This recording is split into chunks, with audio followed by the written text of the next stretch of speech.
Bana Spike News tubalamusizaako nnyo ne tubeebaza kyonna gyonna gye mutusaako engalo ne twebaza ogoberera n'okuwabula kyo tukyendaalekera kibagamba ntongera okuwasaba obuwagizi era nga bwe mukikola mwebale nnyo.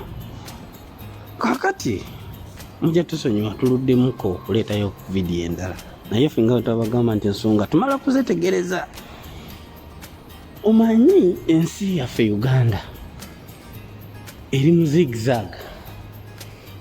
Olwaiza obukulembeze butaba bulungi, buli kimu kiba mu zigzag. Twagera ne tulumbibwa omusajja ono atufuze emyaka 35 nga byakola alinga atabimanyi. Omuntu ofuze ensi emyaka 35 ensi nesigala ng'eri mu zigzag. Tugamba Katonda yanditusaasira ono n'afa bufi n'abantu bonna abamukolera ate nga kijja kutuukira yadde ayagala oba tayagala. Ndowooza abalabye ku mawulire mwalabye ekyabadde Kenya. Omanyi Abannakenya bano balina engeri gye batunuliddemu politics wa Uganda nendaba nga Abannakenya bali a bit mature mu politics waabwe. Omanyi kati kino kyandikoze ng'ekiggula loogi. Bali a bit mature, bali mature. Tanzania bwe yali ekikoze kati abasajja bano bakola olukwesikwesi ne batta omusajja oyo. Kati ye omusajja ono wa Uganda gwe mumanyi erinnya eyita president ayina ekibooziboozi kyakola mu Africa, simanyi East African integration. Ekintu ekyo kyembooza ng'ogyeko Rwanda gye yagatta ku Uganda nga bagiwamba ne Burundi ne Congo gye babuziza abantu bayo emirembe era obugagga byayo eby'omu ttaka. Yo Kenya policies zaayo mu by'obukulembeze bakyusa abakulembeze. Uganda Museveni tayagala kukyusa bukulembeze. East African community, and integration, how is it going to work? How is it going to apply? Ekibuuzo ekyo munnange gwawuliriza naawe agoberera nkwegayiridde woba olinako ansa bambi gituwe.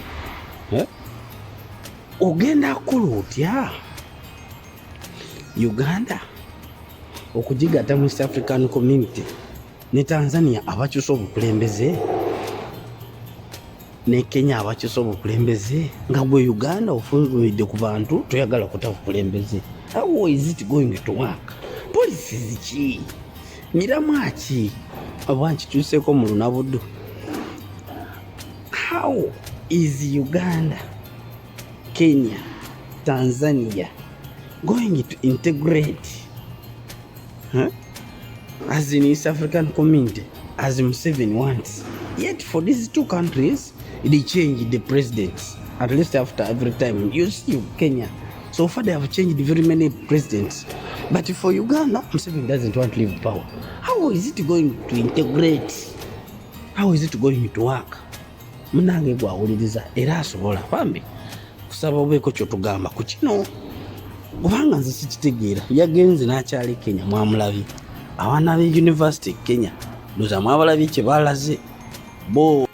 Omanyi tuze tubagamba history ayinza okuddingana yadde Museveni ayagala oba tayagala ekintu kino kyagaanye kubanga Obote bwe yaliwo yagezaako nnyo najjayo n'agwa mu buto. Mini bwe yamuwamba nebigaana ebya East African community. Omanyi Nyerere ebiseera bye yalina olugezigezi yali tayagalira ddala Amini naye fuula agobye ki Uganda mu East African community. Kati ono alimu kukivuga naye era waliwo ebitakwatagana ebirumira bingi. Oli omusajja yalangiridde omuntu gwawagira Museveni, if you want it you also bring another person gwowulira nti oyagala avuganye n'abasajja bebakola. You don't want to do that. Ate mbu oyagala kugatta nsi zino. Who are you?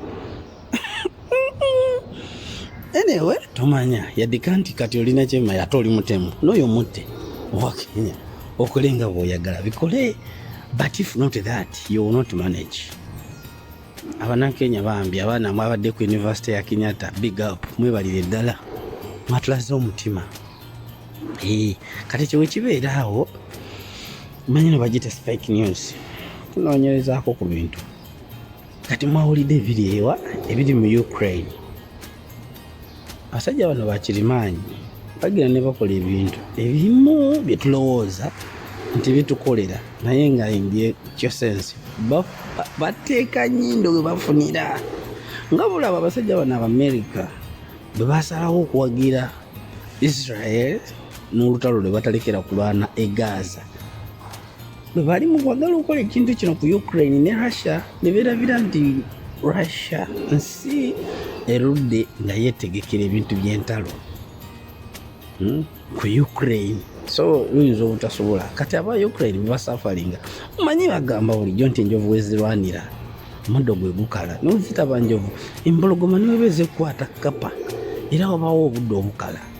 Kati just imagine Russia, if you compare Russia with Ukraine mu mbeera yonna Ukraine tesobola lutalo lwa Russia ate era ne America niwe nebigamba nti luyingiramu biyinza okumaliza nga bikostinze kinene okusingira ddala innocent people nga bolaba Museveni byeyatta abantu beeruweeru abataabirimu era nga bolaba bwatta abavubuka bwatta abakazi batema abantu ebijambiya bawamba abantu innocent people are the ones who die.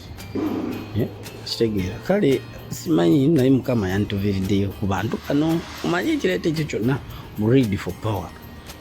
Russia erabika eyagala kuwamba Ukraine kigatte kuli ndoza muzze mubiwulira ebyali simanyi Crimea bintu ebyo bwekityo bwe kiri.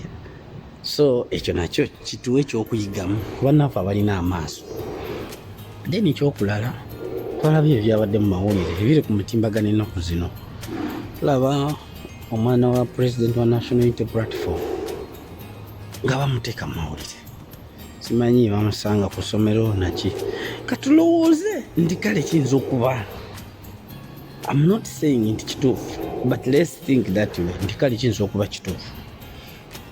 Amasomero ameka ekibuuzo kyange agafuna obutakkaanya oba gafuna obuzibu n'abayizi bigamaliriza nga ebintu gabitadde mu mawulire.